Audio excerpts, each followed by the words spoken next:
Namaste, everyone. Michelle Granberg here. Welcome to another episode of Positive Energy, bringing enlightening television for your evolving soul. One of the most beautiful spiritual and devotional practices is the repeated singing of sacred mantras. My guest, Nina Rao, brings traditional Indian chants, or bhajans, to audiences around the world. The exquisite melodies transport listeners into a transcendent space that opens the heart. Take a deep breath and stay where you are, because positive energy starts right now. So I am really happy to be here with Nina Rao. Nina, welcome to the show. Thank you. Thanks for having me. I'm glad you're here. So we get to talk about lots of wonderful things in terms of what you do and inspire people. So I know that chanting called to you from a very, very early age, and you immersed yourself in chant and the bhakti path. Why is bhakti yoga so powerful as a path to self-realization and inner peace? A lot of people have actually asked me this question, to which I'm not sure. Inquiring minds want to know. Right. And I think inquiring minds might have to find the answer on their own. Yeah. And that's the beauty of bhakti path, which is that each individual path is the right path. And so it's connecting your heart with the hearts of others and the place where we're all connected to each other. So there isn't only one way. And, you know, I'm not sure if it comes from my genetic and my cultural background that I tend to have a devotional nature. And so bhakti yoga, as you know, is the path of devotion. And when we talk about it that way, it sounds a little kind of new agey and whatever, but in fact, it's the oldest thing in the world. Yeah. You know, feeling devotion toward something, some being, or just devotion to love, wanting to be. It's a form of love. It is a form of, it is love. It is surrendering to love, love with the capital L, you know, that's what that is. And I think because you asked me why would it be a powerful path. You know, there are many different paths of yoga, as you know. And bhakti yoga, in some way, it also helps to kind of scoots underneath our analytical mind, or goes over our analytical mind. And so we might get through those obstacles by just connecting from the heart space, because the heart's where we really know. The mind is where we gather information, but where is it that we really know? Where do we learn to trust? That's in the heart. So in that sense, and if we know in our own hearts, what's stopping us? So that's exactly how I feel when I chant and when I hear the melodies and the prayers and the songs. Yeah. It's like an arrow through the heart. It's a direct experience that one can only have. You're right. Doesn't live in our mind, and it bypasses all of that conscious intellectualization. So say a little bit more about the vehicle for that, being the inherent power of mantra as a vehicle for what do you believe? What's it a vehicle for? Healing, consciousness, expansion, but so much more than that. And I don't know, talk about the names that we do chant in and why. I think it's mysterious, to be honest. I think that as much as you want to try and explain what chanting is, you really can only learn what it is by actually doing it. And again, it's revealing its wisdom from the inside. But from my understanding, these mantras came from a place, from a higher transmission to the seers, to the rishis who were doing the practice. And they received this teaching as a transmission, and then they transmitted to the rest of the world by the practice itself. You know, it's an oral tradition. The chanting of kirtan is an oral tradition. The word mantra is an interesting word, because man is a beautiful Indian word, which actually is the same name. It's a combination of the heart and the mind. So it's the space where they are together in union with each other and not at odds with each other. So that's man. And I've seen many different definitions of mantra, but the one that stays with me always is mantra. Tra means security. So it's it's to secure your mind, because as you know, we're thinking all the time. We don't even actually know where the thoughts are coming from, but they're coming and they're going. And often they're pulling us, you know, in directions and pull us in a way, because Krishnadas always says a really wonderful thing. He says, isn't it crazy that we actually believe everything we think? And I remember the first time he said we that. We never doubt a thought No. that it could possibly lie to us, our thoughts. Well, it's just a thought. It's and just a why thought. is it true? Right. Right. Great. So the mantra, I feel, is, what they say is, like the first verse in the Hanuman Chalisa is, Shri Guru Charana Saroja Raja Nija Mana Mukura Sudhari. So the Hanuman Chalisa is a very long mantra. It's a 40-verse prayer. But the very first thing, before we even start the 40 verses, is we are surrendering to the practice by saying, I am at the Guru's feet, and I'm taking the pollen-like dust of the Guru's feet to clean the mirror of my heart. And why do we want to clean the mirror of our heart? To more clearly reflect our true nature, because we don't know what it is. Yeah. I'm not sure why we don't know. We're just kind of born that way. And I've always asked my guru, but why do we have to go through this? Seems There's to no just answer to the why. It just kind of goes with the human Yeah, experience. it is what it is. But what we have is the ability to explore deeply. And the exploration can come in many different ways, different types of practices, like jnana yoga, where you do self-inquiry. And it's a mental exercise, but then it transforms itself into really looking deeply in who am I, who is I. But to me, that's not so interesting on that level. I rather chant the names. And they say that the names and the one that is named are the same. And the more we call out these names, the one is revealed to us. And it's just a matter of doing the practice. So chanting is so beautiful because the names actually just resonate. The sounds of them resonate with me. You don't have to know what they mean. And we don't have to know what they mean. We don't even actually know what they mean. And that's what we're going to figure out as we do the practice. What is the true meaning of those names? They're the divine names. They're the names of the one. But we don't know what that is. How do we describe that in words? I don't know. So I remember the Dalai Lama was once, when I went to hear him, he was talking about meditation, and you know, the Buddhist practice is so much analysis and debate and questions and answers, and he said something that really kind of resonated with me. He said, we don't meditate on a point. We're just trying to find our way into the proximity of that point. I found that really helpful. Because we're just looking you're just looking in the right direction, and then the path will take us where we need to go. Follow what you feel. Yeah. If it feels good, you're moving in the correct direction. I suppose you can. If you can trust that, for sure.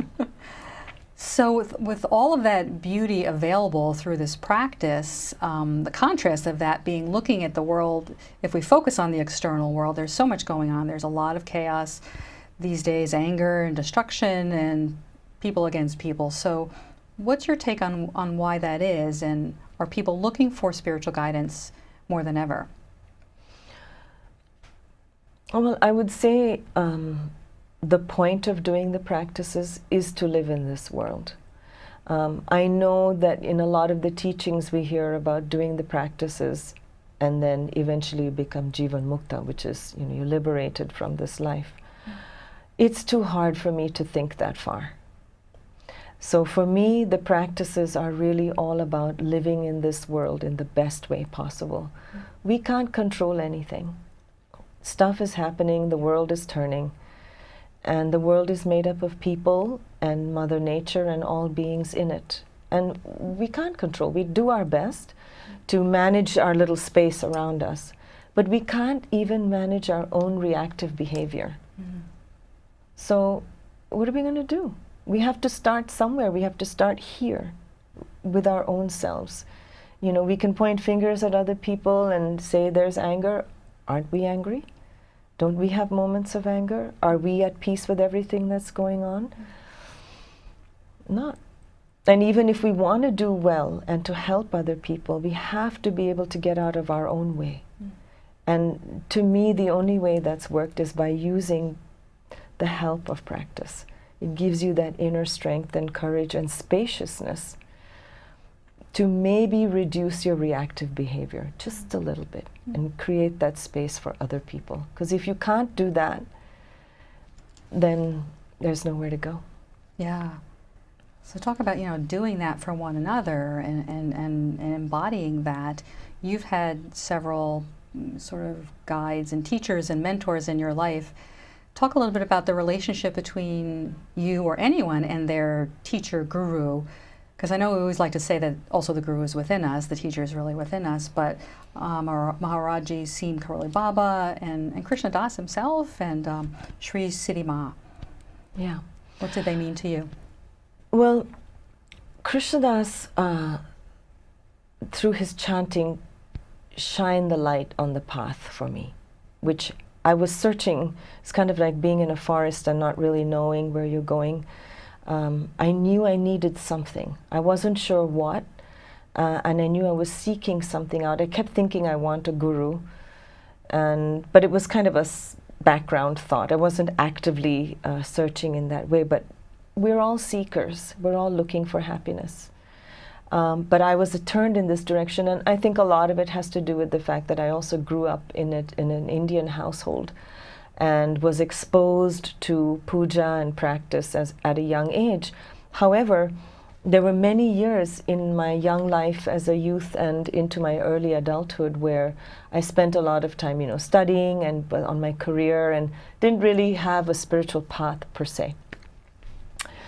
But you don't know. Things are put in front of you and you either decide to go this way or that way. You think we have free will, but I'm not so sure.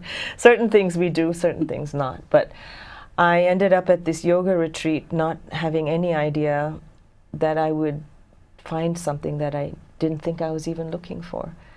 And when I heard Krishnadas sing, it just reminded me of the spaciousness that I felt when I chanted with my grandfather as a child, and had that experience with my grandfather and then never talked about it, for the next 22, 23 years. But I had a memory, obviously some kind of cellular memory. Mm-hmm. So as soon as Krishnadas started chanting, I was there, but as an adult. Now I'm 32 years old, and I said, wow. And I recognize, okay, this is something. I don't know what it is. It's something. And I like it, and I want to be in that space. And what happened over that weekend is he ended up speaking about his guru, Neem Karoli Baba, and I was very interested because I had read spiritual texts when I was younger. I had read Mahabharata and Krishna Leela and the Ramayana during my summer vacation. It's part of the culture in India, so it's not so strange that I would be exposed to that. And I love them.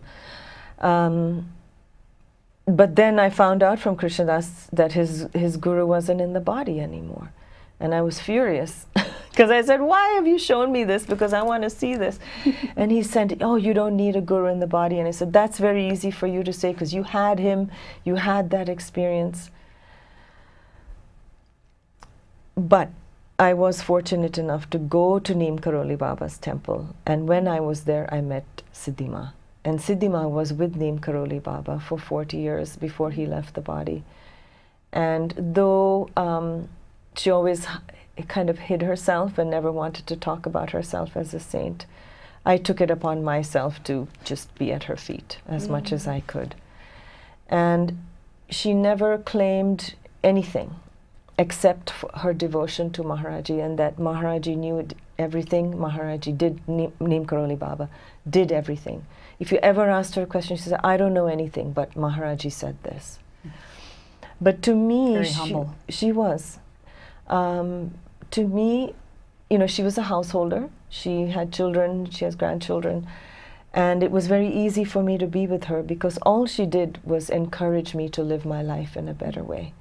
But that did include doing practice. And she was very clear that, it's important to keep some daily practice, whatever. It doesn't have to be lengthy, it doesn't have to be complicated.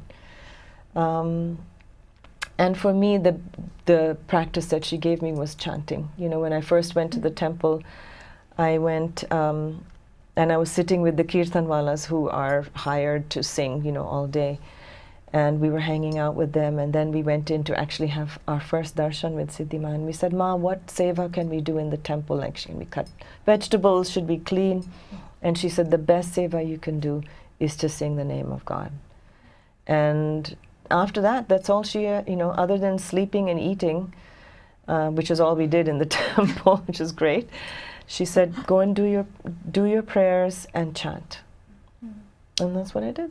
Beautiful. But she also gave me a lot of advice about my life. I saw her for 20 years more, almost every year.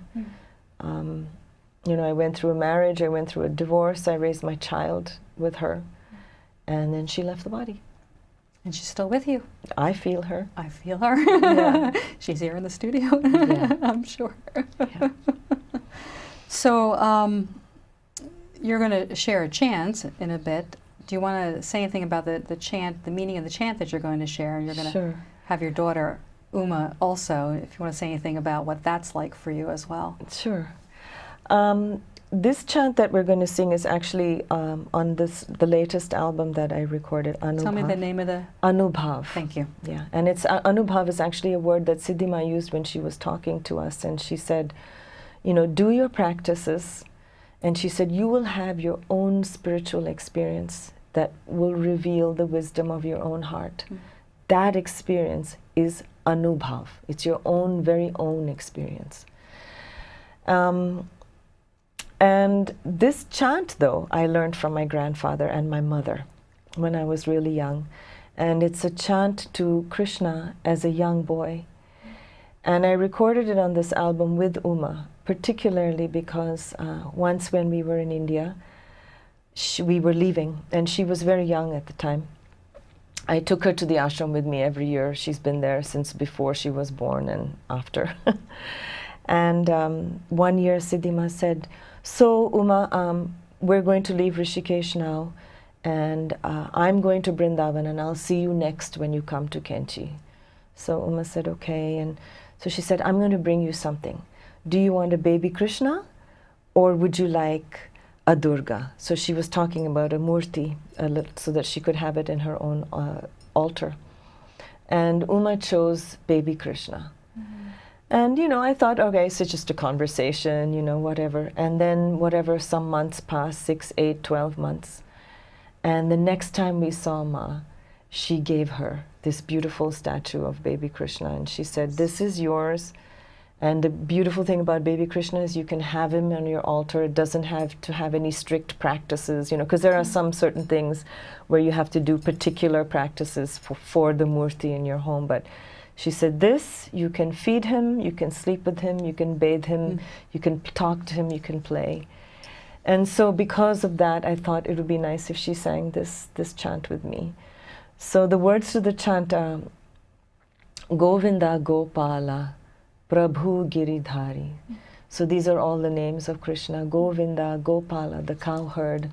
Prabhu is my dear Lord, my close, intimate Lord. Giridhari is the one, it's one of the names of Krishna where in the stories of Krishna he holds up a mountain. Giri means mountain, Dhari is the holder of the mountain, to protect his entire village from the wrath of Indra. There's a whole story with that. And the other words are Nanda Kishora, Navanita Chora. So Nanda is his father, Kishora's son. Navanita Chora, the stealer of the butter. That's all. These are all parts of the Krishna Leela song. We'd spend many hours trying to go through that story, so we won't do that. It's symbolic. It's not about really stealing butter. Yes, I mean he does in the story, but there's a reason why it happens. Vrindavana Vihara Giridhar.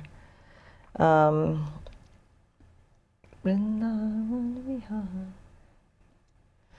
The one who lives in Vrindavan, come and live in my heart.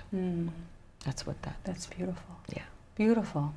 So even more beautiful to hear it, and it's beautiful and joyful that you get to share that chanting experience with my daughter, with your beloved daughter. Yes.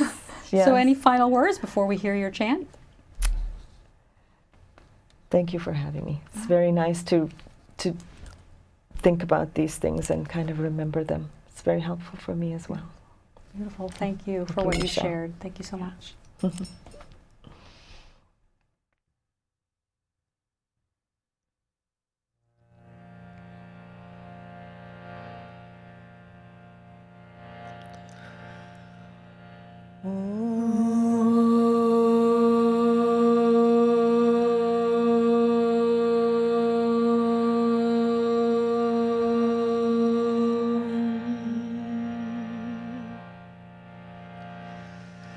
Govinda Gopala Prabhu Giridhari Govinda Gopala Prabhu Giridhari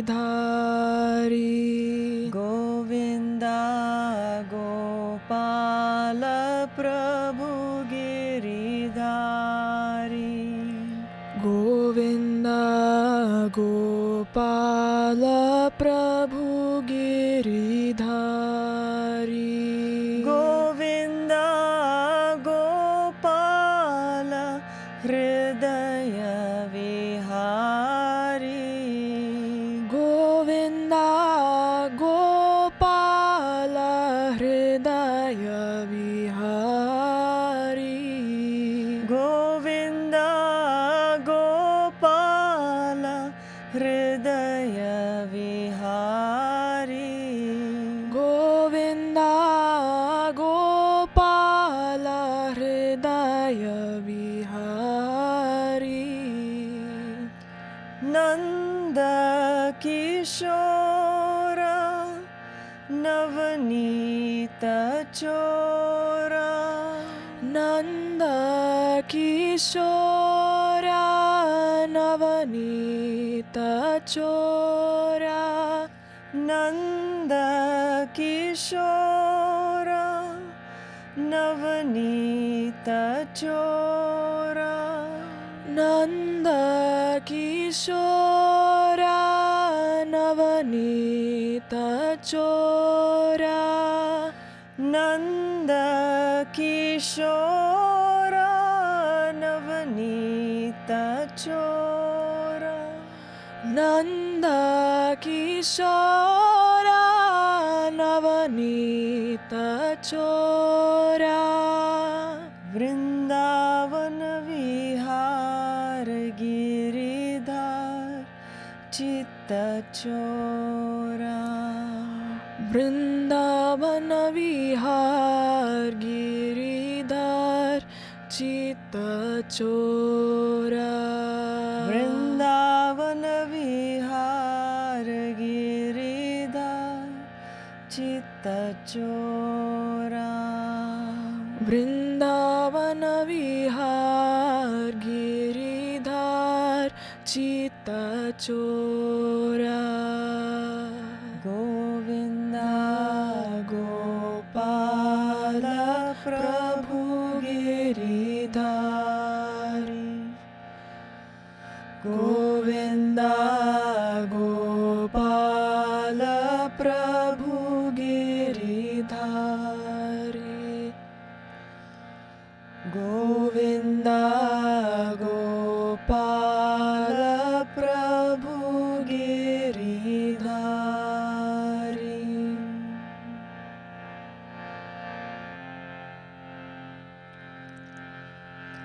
Govinda Gopala Murali Manohar Nandalala Govinda Gopala Murali Manohar Nandalala Govinda Gopala Murali Manohar Nandalala Govinda Gopala Murali Manohar Nandalala Govinda Gopala Murali Manohar Nandalala Govinda Gopala Murali Manohar Nandalala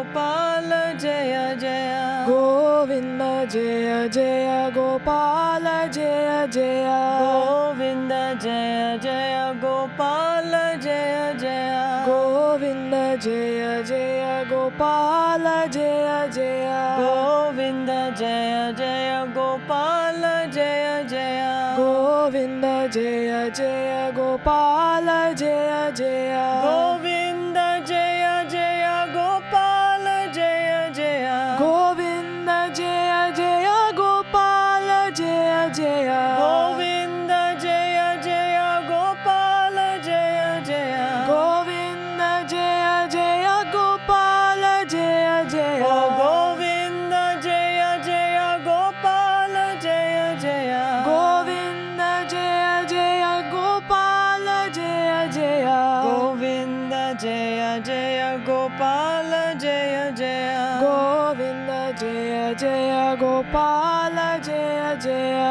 Govinda Jaya Jaya Gopala Jaya Jaya Govinda Jaya Jaya Gopala Jaya Jaya Govinda Jaya Jaya Gopala Jaya Jaya Govinda Jaya Jaya Gopala Jaya Jaya Govinda Gopala Murali Manohar Nandalala Govinda Gopala Murali Manohara Nandalala Govinda Gopala Murali Manohar Nandalala Govinda Gopala Murali Manohara Nandalala Govinda Gopala Murali Manohar Nandalala Govinda Gopala Murali Manohara Nandalala.